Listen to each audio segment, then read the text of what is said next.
What's up, y'all? Incendiary here, and today, I thought I'd do another video where you can watch me do the line work and colors for an upcoming diary comic. Unlike last time, when I did commentary as I drew, which resulted in a very long video for you to sit through, and was a little difficult for me to do, this time I filmed it without commentary, then sped it up and added a voiceover afterwards. The mic on my phone is not the greatest quality, but I actually do have access to some pretty good audio equipment at the moment, so hopefully this will be a lot more enjoyable for you.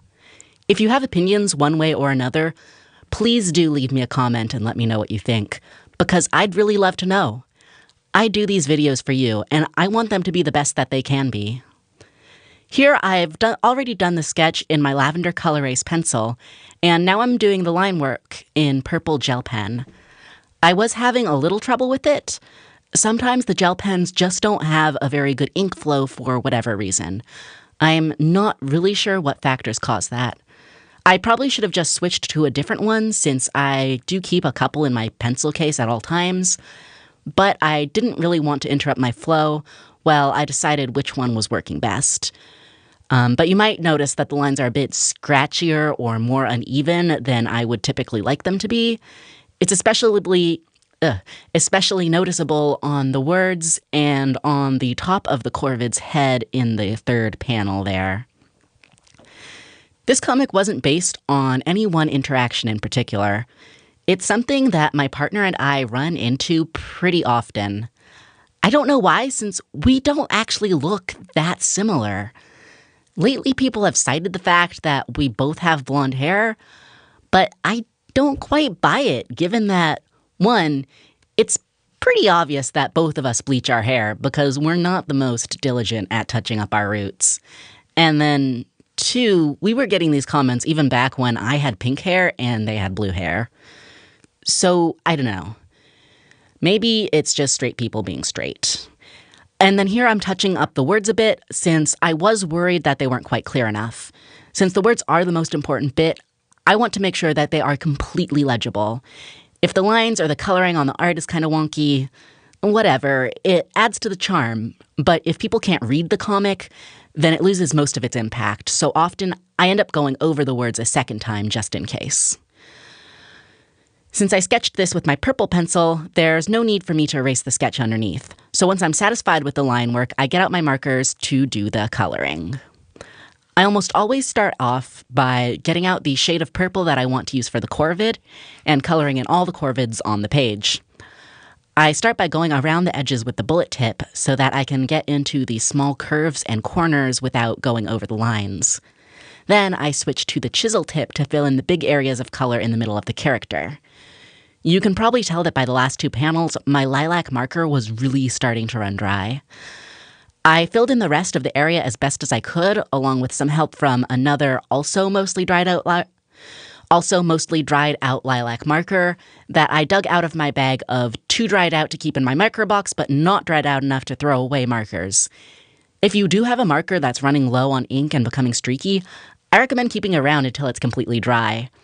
I often use half-dried out markers to do different effects like bursts or the little lines that appear when a character is surprised or happy. And I am really having to eke out the last little bit of ink there. And now that my last lilac marker has been all used up, I'm switching the Corvid's color back to the original shade of purple it was when I started the comic, Orchid. It's a small difference, but I like it a lot more since it's a much prettier pinky color. And here I'm using just a couple different types of reds to fill in the eyes. Up until a little while ago, I would just pick one red and stick with it, but recently I've been having a lot of fun trying out some different shading styles. I don't know how much of an impact it actually makes for other people reading the comics, but I really have fun with it. Next, I am getting out a dark gray color to fill in the squirrel with.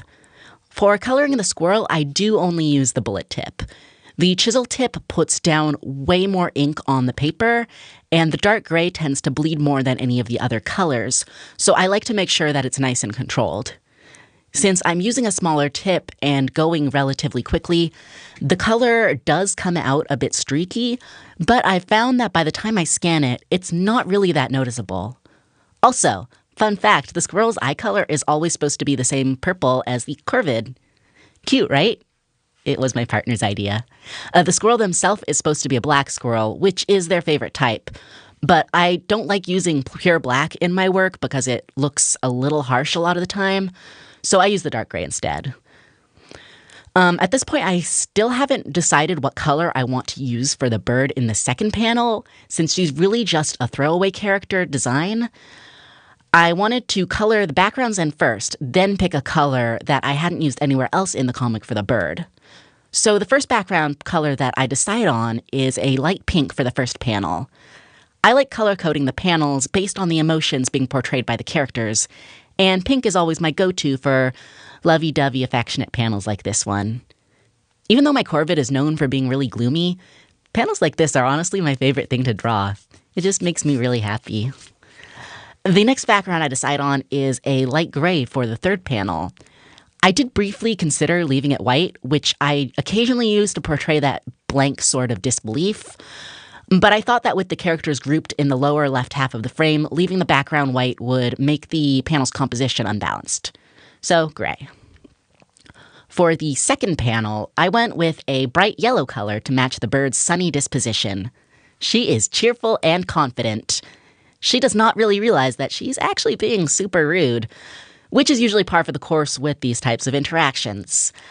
I fill in the big patches of color with the chisel tip, then use the bullet tip to clean up the edges next to the word balloon and in between her feathers. Finally, for the last panel, I'm going to go with a bright orange color. My corvid is pretty ticked off, and I usually go with an orange or a red to match an angry mood.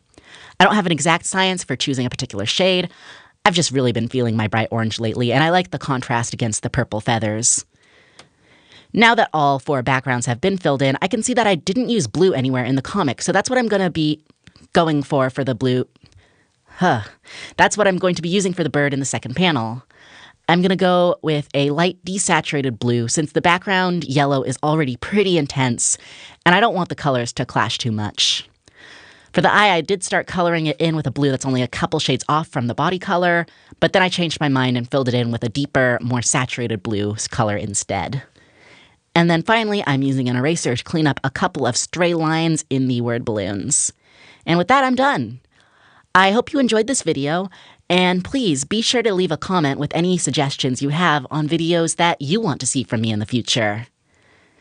I'll see you next week with another video, and until then, stay cool, y'all.